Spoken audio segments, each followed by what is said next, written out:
Hey, I'm Brent Whistler, founder of the Build Run Kit and author of the startup Self Tech. Wanted to take a little time today and just give you a little intro to the book and read a couple of chapters. So we'll just pick the first two chapters, but first I want to tell you a little bit about the book, and that is that the startup self check is really about getting your house in order before starting a business. And so what that means is kind of looking at your finances, looking at your skills, looking at what you're doing or what you're thinking of doing, and really thinking it through before you start the work of because it's a lot of work to launch a business. And yeah, it's worth it. And it could be your legacy, but you really need to think about some things. And one of the favorite things, which we're not going to talk about today because that's in a later chapter, then we'll discuss is thinking about like the logistics, like the financial runway and preventing burnout. Those are so important. So anyway, this book is targeted towards business coaches for benefit of their clients and also for founders and aspiring founders or anybody that's kind of in the throes already of even of starting a business. And it's the first in a series of 7 books called the Startup Foundations series, and you can look at it, or you can look at the whole series at brkit.vip/books. I'll leave that link in the description, and I'll also leave a link to purchase this title on Amazon. So if you buy your books on Amazon, you can get it there in ebook or hardback. I mean, sorry, paperback. And if you are an institutional buyer, you can find our listing on Ingram Sparks and for a while longer on NetGalley also, um, in case you need to do the preview, and also on brkit.vip/books. You can reach out to me if you, for some reason, want to do a bulk order. I would appreciate that. And anyway, so let's get started. So here's our book. And I want to give you just a quick, speedy recap of the chapters. And so the first chapter is why purpose comes first. And that's just an examination of why are you doing this and what kind of purpose do you have and how are you going to be of service to the world. Next up is rewiring identity. And that's about the conversations we have with ourselves about like who we are or how important we are and, not thinking in sort of like ethereal they anymore because it's you. You have to decide who you are and take control of your identity and say the right things to yourself so that you realize that you really are doing it and you're capable of doing it. And then next up is strengths, skills, and blind spots. And that's kind of self-explanatory, so we'll just gloss over that. Um, Next is beliefs about money. Whatever you're doing in your life right now, that's going to be how you're going to behave when you run your business. So hopefully you're financially responsible and financially stable, or you're at least thinking about that and maybe adapting the way that you approach money before you get into running a business. The next one is designing your life, and that is designing a life that makes sense to you and maybe not letting it be all about your business, or at least making it sort of so that your business is a healthy part of your life. And I think it's important to think about that, even hobbies or things that you're going to do outside of your business in relation to starting your business, because it's going to make you more sustainable. Next up after that is habits and focus. So habits and focus are so important. And that's one of the reasons that I did the Build Run Kit platform because I'm ADHD. And so I really need a robust sort of task management and strategy management application to keep me on task and to keep my team on task. And those habits and um, the repeatability and the things that you do on a daily basis can make your business go really poorly or really, really well. Moving on from that, support systems. And that's just sort of like, among other things, just adjusting the way that you listen to people and who you listen to, and realize who is in support of what you're doing, who's making backhanded comments versus who is really your sort of rally point and who can you depend on. Burnout prevention is up after that. And that's a discussion about what can you do or what can you plan in advance to make sure that you don't just burn out and give up. And one of the important parts of that I just want to mention because it's on my mind is, and it might not necessarily be in the book, is thinking about persistence. It's going to take a long time before your business is successful. Mine's not successful yet. And I know it's going to take some time, and I've committed 3 years to it. I think I used to hear the 1 year number bounced around a lot, but it really depends on what you're doing. If you're viral enough to make a business successful in 1 year, more power to you. And it also depends on what kind of business it is. It is. Is it a taco stand, and are they really good tacos? Or is it a software platform where you're competing against a million other platforms? But anyway, you're gonna need a lot of time to get this done and a lot of effort. So preventing burnout is something you should think about. Next is personal runway. Um, the personal runway is just your financial capabilities and the stress that goes with it. Like if you haven't planned your finances properly, you're not going to be able to complete your launch. You're not going to be able to get to the point of actually either shipping software or selling tacos or whatever it is that your business is. You're not going to get there if you don't have your finances in order and sort of planned out, whether that looks like taking loans, or whether that looks like moving back in with your parents, or whether that looks like reducing your lifestyle and selling your new car to get out of the payment and getting into something cheaper. You got to think about all these things, and you got to do that before you start because you don't want to be doing that at the last minute when you're down to your last $10. And then after that, it's just sort of a wrap up and then a bonus chapter about personal branding. Uh, in the book, you'll find that you can visit brkit.vip/books, and you will get access to, there's a password protected section for each book. You can put your password in, and you'll be able to download some companion materials. And so with that, I will just start right in. So I'm actually going to start on the title page, I know the acknowledgements page. So it starts with acknowledgements to my mom because she supports everything that I do, and she tells me when I'm being a dimwit in the gentlest way possible. Then to my husband, Romel, for being by my side all the while letting me stay in my office cooped up a lot. And to all the frustrated, bright-faced founders who feel like they don't have support and direction, they need to get a business in the direction they need to get a business started. I hope you'll let me be a nutritious part of your journey. And then I also want to give kudos to Tizaz Studio, an Etsy seller that designs my book covers, and to Bernadette Ferreira, who's my assistant, and well, she's a lot more than an assistant. I can kind of consider her director of a lot of things. And in particular for these books, she did a lot of work on editing, content organization, and just imagery, just a lot of things. Her help was invaluable throughout the process. So thank you, Bernadette. And now let's jump right in. So the first chapter is why purpose comes first.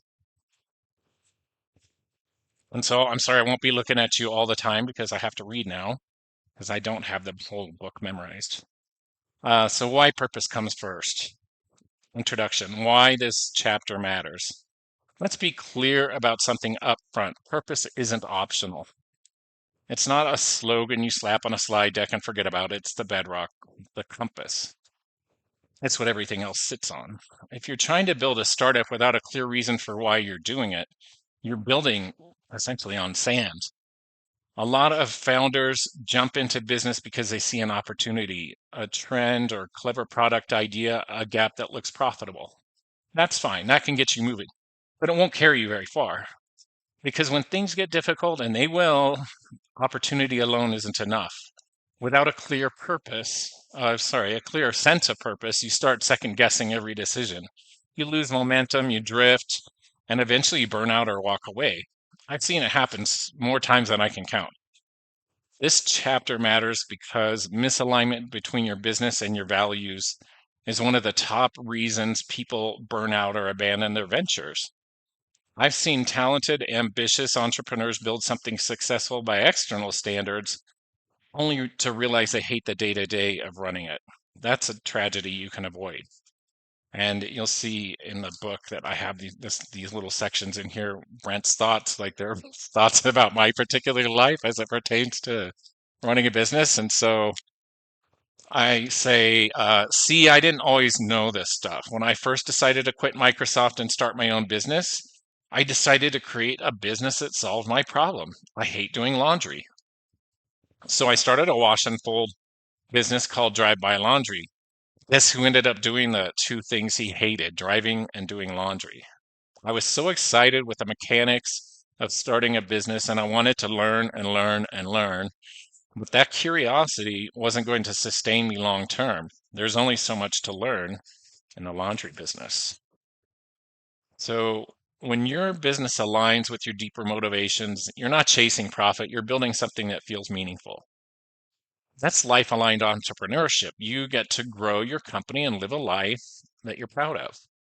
So before you start sketching out product features or setting revenue targets, we're going to take a step back. This is your chance to connect your personal values with your business vision. That connection will guide everything that comes next: your brand, your decisions, your marketing, your team, your offers. You'll leave this chapter with more than just warm fuzzies. You'll leave with a framework to define your purpose, vet your ideas, and make decisions faster. Because when you know why you're here, the how gets a whole lot easier. Let's dig in. What purpose really means in business. Purpose isn't just what you do, it's why you do it, and that why becomes the emotional engine of your business. Let's be real. There will be weeks when the money isn't flowing. I'm in one of those weeks right now. Customers are ghosting and you're questioning your life choices. On those days, you need more than a sales target to keep you going. You need emotional fuel. That's what purpose gives you. Imagine if you're starving and poor, but your job is still to hand out sweet puppies to nice old ladies on a temporary basis, of course, because otherwise you're just making that sweet grandma work. At least you're doing something that brings you joy. On the other hand, imagine that you're driving around in the snow, cursing traffic, delivering laundry orders to ingrates. Think about the founders behind brands like Patagonia, Spanx, or Basecamp. I almost said Space Camp. They didn't just start companies, they started movements. Patagonia's purpose is to protect the planet, and it guides every product and marketing decision they make. Spanx didn't begin as a shapewear company, it began as Sarah Blakely's mission to help women feel confident. Basecamp wasn't just about project management, it was about creating a calmer, saner way to work. When you know your purpose, you can make decisions faster and more confidently. You stop chasing shiny objects and focus on what aligns with your deeper mission. You know which opportunities to say yes to and which ones to walk away from, even if they're profitable. So I just want to stop right there. This isn't in the book, but I just want to mention that this this part of this chapter resonates with my life because I've run a lot of small businesses, and this one, more than any other, I'm emotional about. Like I have struggled so much starting businesses and running businesses, and I've learned so much at the same time. And it's so important to me that we kind of lift each other up and that we learn together. So to me, if we want to talk about passion, this is really the business I'm passionate about, the Build Run Kit, and then also writing these books because me lifting up founders like me is something that really resonates. And so let's see, where did we leave off? So if ever you wonder, why is that guy running a business that's never going to make him rich? You just discovered a truth. We're not robots. Logic doesn't drive all the decision making. We must make room for what motivates us and makes us feel like we're doing the thing we were meant to do. So here's some Brent's thoughts. I might not get rich doing what I do now, but I'm teaching people to do what I sorely needed help to learn when I was starting my first businesses. And I'm coding helpful tools. There are things I'm passionate about, and if you see me out and about at conferences, you might guess I love to travel too, and you'd be right. What is it in your work life or personal life that you just love to do? Not just outcomes, but the actual activities? Maybe start your thought process there. So here's what makes it easy. Your purpose doesn't have to be world changing. It doesn't have to end climate change or feed a million kids, but it does need to matter to you. If you care deeply about giving freelancers more freedom, or helping single parents save time, or making software that's fun instead of frustrating, that's enough. Purpose is personal. When you infuse your business with that kind of personal meaning, customers feel it, employees rally around it, and you'll be a hell of a lot more likely to stick with it through the inevitable ups and downs. And so now we have the purpose pyramid. So I'm just going to show you that real quick. Let's straighten it up. The purpose pyramid. What I'll create, who I serve, and why I care. That's the purpose pyramid. So let's get into it. Let's break it down. If purpose feels a little abstract, I've got a model to help, the purpose pyramid. It's a simple 3-layer framework that brings clarity and focus to your business. So layer 1, that was the base layer. Why I care.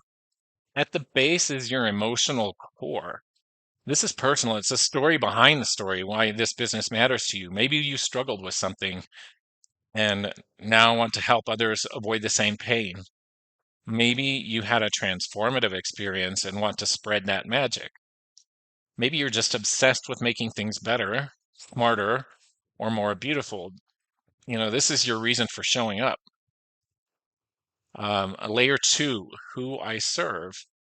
In Business Accelerator speak, that's the ICP, the ideal customer profile, right? Next, get specific about your audience. Who benefits from this business? Not a demographic, real people. Picture them. What do they struggle with? What do they aspire to? A clear purpose always includes a clear who. Without that, you're just broadcasting into the void. And then layer 3, what I'll create. Finally, the output. What are you building? A tool? A service? Sorry, I got lost. A movement, a platform. This is where you start to get concrete, but it comes last for a reason.